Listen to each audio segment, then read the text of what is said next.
So for this assignment, unfortunately, I don't have access to an actual dog. So again, just going to be using a little stuffed toy to role play the dog in question here. So for today, we've got a little 18-month-old female Jack Russell, has been desexed, has been in good healthy condition. The owners have just noticed that had a bit of a limp after running around for a little while. So it's come in from a consult, which is why I'm not retrieving it from an enclosure. The owners booked an appointment to have the dog seen to. So when I approach the dog, I will go from the side just so he sees me coming that way, and that she's not scared with me facing her forward. So that they can see me, and then just stick my hand and see, get a nice calm reaction from them. In moving them, because this dog has got a limp, depending how bad it is, we might have to pick it up. If it's fine to walk through to the examination room, we'll do that. Otherwise, when lifting it, we'll make sure to bend with our knees so our health and safety is all good.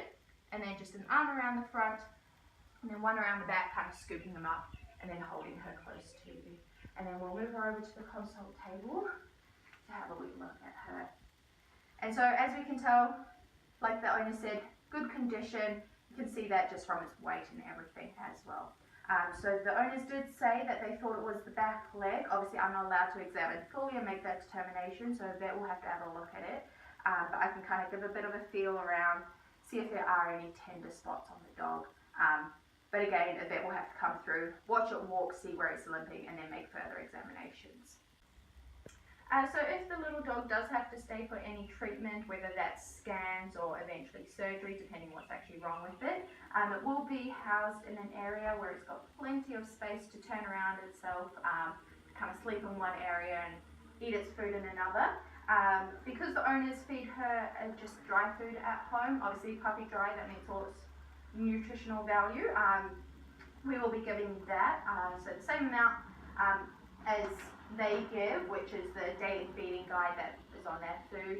So this dog's 5 kilos, so it gets a total of 140 grams throughout the whole day, so that can be split up into 2 feedings.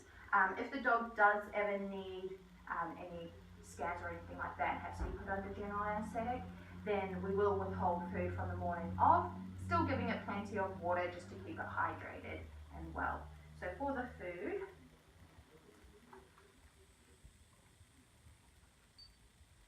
we can weigh that out. So it gets fed twice a day, so 140 divided by 2 is 70 grams in the morning and then 70 at night.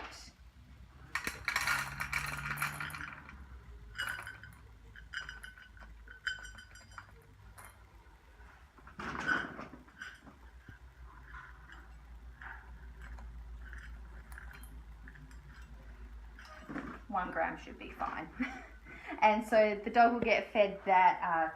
We'll observe it, make sure it's eating all fine and everything, and then once it's finished, we'll remove its food bowl just so it's not sitting in its enclosure with it, give that a wash and everything, leaving the water there, making sure it's fresh water that gets changed daily.